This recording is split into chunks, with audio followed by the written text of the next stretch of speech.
Before we begin, please be advised that the following episode contains disturbing content, including graphic descriptions of real-life crimes, as well as unsettling sounds that may be disturbing to some listeners. Listener discretion is strongly advised. If you are sensitive to such material, we recommend you skip this episode or take appropriate precautions. The stories we share are based on real events and may be upsetting. Please ensure you're in a comfortable setting and ready to engage with sensitive topics. Now let's begin.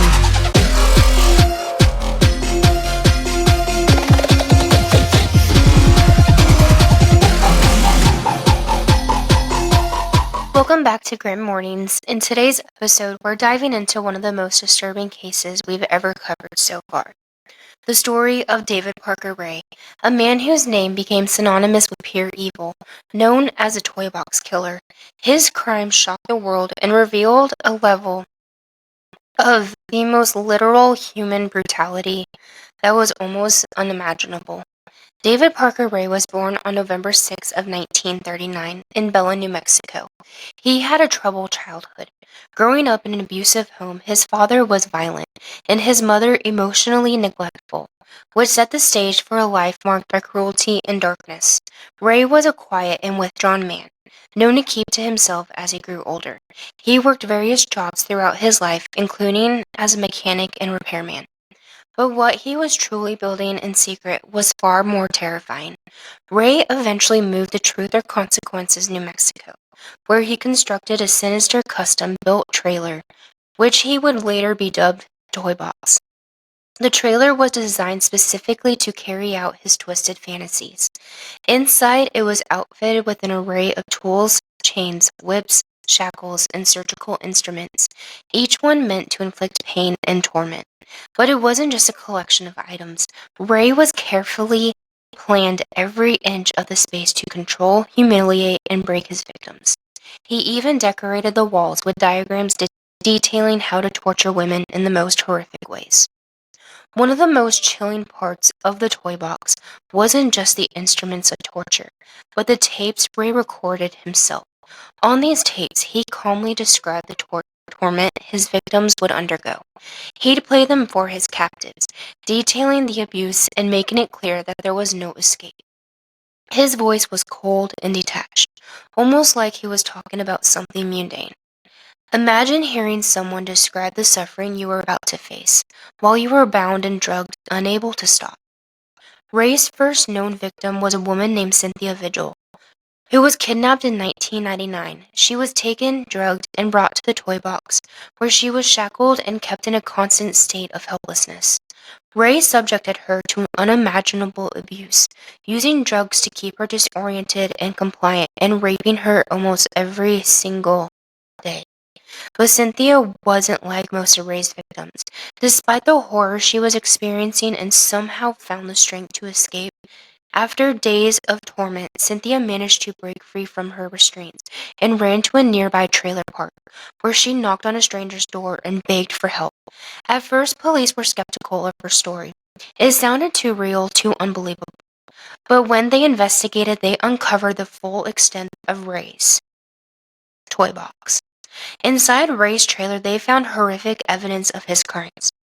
There were photos, tapes, and documents detailing the torture he had inflicted on numerous women. His trailer wasn't just a torture chamber. It was a methodical, planned-out space where Ray could carry out his sick fantasies, one victim at a time. And Cynthia was far from his only victim. David Parker Ray had lured and abducted women for years, targeting vulnerable women he met in bars or even picked up off the streets. He would drug them, restrain them, and bring them back to the toy box. There they would be subjected to a sadistic torture. Some victims were kept for days, while others were released after enduring unimaginable horrors. He often used medical tools to perform what he referred to as examinations, which were actually violent, painful acts meant to degrade and control. Ray's victims were often drugged to the point of unconsciousness or kept in a drugged stupor to prevent them from resisting. His torture methods were not just physical, they were mental too. His victims were often threatened with death or further abuse if they tried to escape, and they were kept in a constant state of fear and confusion. What made this case even more disturbing was the realization that Ray was not acting alone. While Cindy Hendy, Ray's girlfriend, was directly involved in some of the abductions, it's believed that there may have been others who helped him carry out his crimes. This raised even more questions about how many people were involved and how many victims were still missing. David Parker's Ray's reign of terror lasted for years, with victims spanning multiple states. Though not all of his victims were found, the ones who survived, like Cynthia and others who came forward, provided crucial testimony about his methods. Ray's victims faced not just physical abuse, but the lasting trauma of being dehumanized and violated by a man who sought to control them in the most sadistic ways.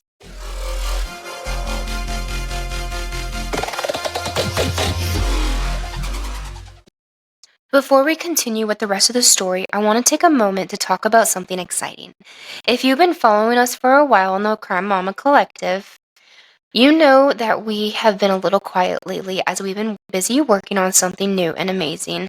We just launched Married to the Mystery. This is mine and my husband's very own paranormal investigation team. And after much taking a much needed break, getting our coffee, and everything up and running, we are back. We are ready then more than ever to bring you some new and exciting content. We have been out in the field exploring some of the darkest and most mysterious places, and we can't wait to share the chilling encounters we've had. Stay tuned for upcoming episodes where we'll dive into paranormal cases, investigate haunted locations, and bring you exclusive content that you won't want to miss. And one of the coolest things about Married to the Mystery, it's here in Savannah, Georgia, which is one of America's most haunted cities in the world. So, for you lovely skeptics out there who do not believe in ghosts, you're about to be booed. Now, let's get back to the case at hand. As Cynthia's escape prompted a deeper investigation into David Parker's Ray's actions, authorities began to uncover the full extent of his crimes. The more they looked, the more disturbing the details began.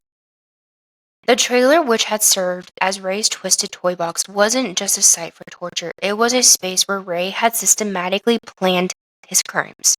Inside, investigators discovered not only the instruments of torment, but chilling evidence that revealed his years of abuse. Photographs, videos, and written documents painted a horrifying picture of Ray's long history of victimization.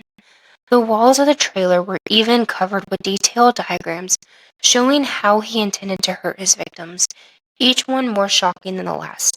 While police were piecing together the evidence, they learned that Ray's reign of terror had spanned many years. Investigators were able to connect him to the abduction and torture the dozens of women, though it's believed the true number could be much higher. Ray was methodical and precise, often taking his victims to the trailer to remote areas where they would have no chance to escape. Many of his victims were found out of town or didn't have strong connections in the area, making them easy targets for someone like Ray, who had set his sights on complete control. Authorities soon realized that Ray didn't just act alone. His girlfriend Cindy Hendy was complicit in several of the kidnappings.